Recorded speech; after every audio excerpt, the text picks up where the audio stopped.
Kostum ST Manis dengan aku Venesia. Nama aku Vita. Halo semua, perkenalkan nama aku Tirta dari ST Manis 2021. Kali ini kami akan menjelaskan sedikit tentang divisi kostum. Nah, apa sih yang harus diperhatikan dalam divisi kostum dan bagaimana prosesnya? Mari kita cari tahu. Kenapa kostum itu penting sekali dalam pementasan?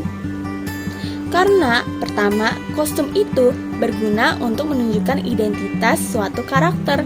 Seperti jika karakter tersebut merupakan seorang polisi, maka tentu saja kostum yang digunakan karakter tersebut merupakan seragam polisi.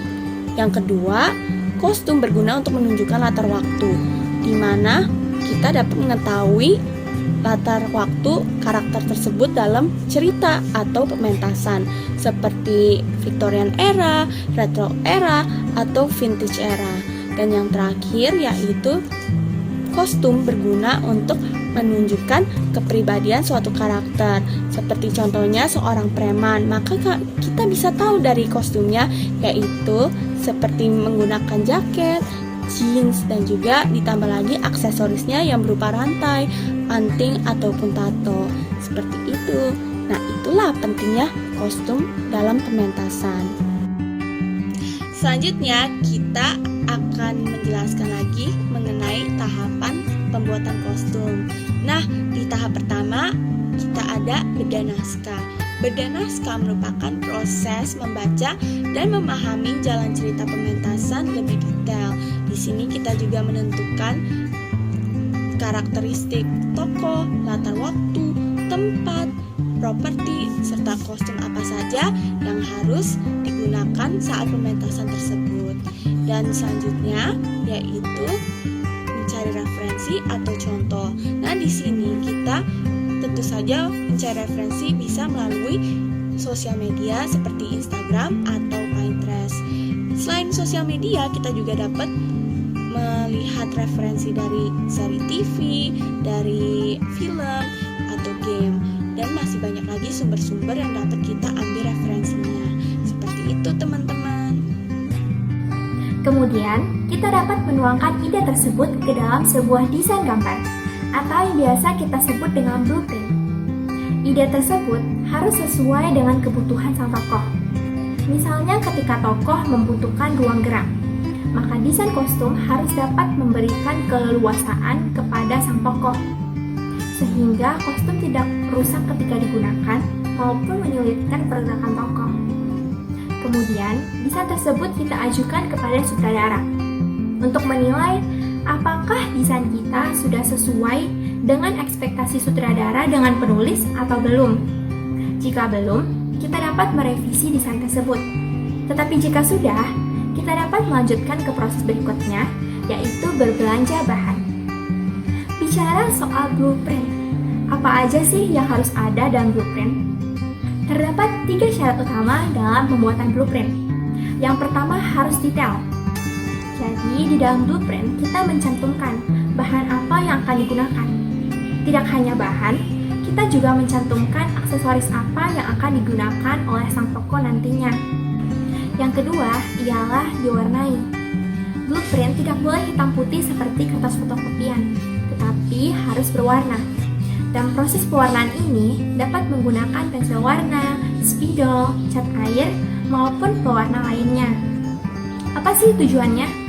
Jadi proses ini bertujuan agar kita dapat mengetahui apakah desain kita sudah sesuai dengan ekspektasi sutradara atau belum.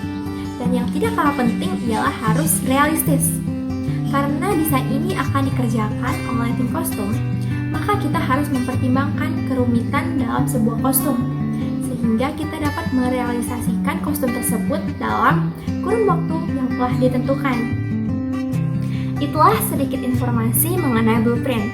Berikutnya, kita akan membahas puncak dari tahapan ini, yaitu pengeksekusian ide menjadi kostum untuk masing-masing karakter, yang biasanya dimulai dari pengukuran badan tokoh. Dalam teater, tidak semuanya kita mulai dari nol. Misalnya untuk beberapa bahan yang sering kita jumpai, seperti celana bahan berwarna hitam maupun kemeja putih. Kita dapat menggunakan pakaian yang sudah ada, atau kita dapat melalui proses mix and match pakaian tersebut. Demikianlah beberapa tahapan dalam pembuatan kostum dalam teater. Sekarang kita akan belajar contoh-contoh kain yang sering digunakan dalam pementasan teater. Yang pertama ada kain katun. Kain katun merupakan bahan yang agak kaku dengan ketebalan sedang, memiliki banyak warna dan motif, tapi mudah kusut dan mudah menyerap. Kain katun juga seringkali digunakan dalam pementasan teater karena sifatnya yang dapat menyerap keringat. Yang kedua ada bahan satin. Bahan satin ini sangat mudah dikenali karena sifatnya yang terlihat mengkilap dan berkesan mewah. Kain satin ini juga cukup sering digunakan dalam pementasan teater, tapi dia memiliki kelemahan, yaitu karena tidak memiliki daya serap yang cukup baik, sehingga kalau digunakan oleh pemain teater akan seringkali terasa panas. Berikutnya ada kain rayon. Kain rayon agak mirip dengan kain katun, namun lebih tipis dan lebih jatuh. Ada kain furing. Kain furing ini ada beberapa jenis, dan biasanya harganya lebih murah daripada jenis-jenis kain lainnya. Kemudian ada juga kain jersey. Kain jersey ini lembut dan adem, serta jatuh, flowy, dan stretch. Juga tidak mudah kusut, sehingga sangat cantik dipakai untuk pementasan teater.